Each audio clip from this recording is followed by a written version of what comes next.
अंबड़ियूं पटे करे खाईंदा आहियो तव्हां ताज़ियूं या ही न मां अंबड़ी चटणियूं खाईंदो आहियां प्रोटोकॉल हूंदो आहे जीअं चवां त हुन पाणी तव्हां चयो त हां रस सुकाइण मतलब बेसिक तव्हां स्किन खे लॻंदो त साड़े छॾींदो जी हां हिकिड़ो वॾो फैक्ट ये ॾिसो ही हाणे ही जेके बि अंब आहिनि इहे शेड थी चुका आहिनि शेडिंग थी वई आहे गर्मी जे करे सोकाड़े जे करे ऐं हवा जे करे हाणे ही अंब जेको आहे मां सभिनी खे मना कंदो आहियां त दॿे वारो जूस न पीअंदा कयो अंबनि जो छो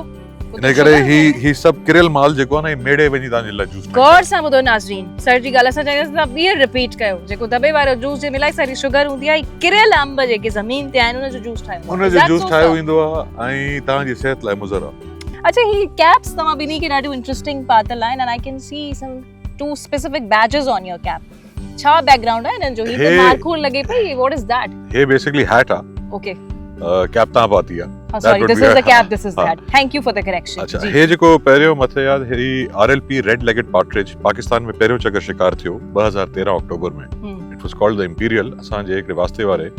ब्रीड कया रेड लेगेड पार्ट्रिज माना गार्डन टंगन वारा तितर अच्छा ऐं उन जो शूट थियो त उन में जेको आहे सो मुंहिंजो दोस्त आहे शबीर बिजरानी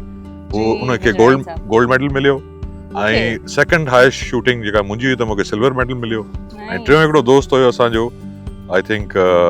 या जामुर साहब हो या महर साहब हुयो उनखे ब्रॉन्ज मिलियो सो ही कॉम्पिटिशन हुयो उन में अच्छा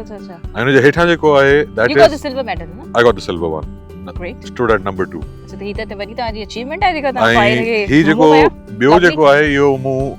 मुफलॉन मारियो mouflon is a sheep family Hungary में 2004 seems like a marco by the way no मार्को और हॉर्न्स जेके हुंदा आहिनि सिंग जेके हुंदा आहिनि मार्को जा सिधा हुंदा आहिनि फ्लेयर वांगुरु स्पेसिफिकली हे जेको हे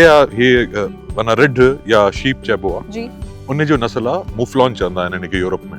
इहो मुंहिंजी आहे इहो 2014 अक्टूबर में मां उते मारियो हंगरी में पोइ हुननि मूंखे इहो गिफ्ट कयो लवली इंटरेस्टिंग ब्रॉन्ज जो जबरदस्त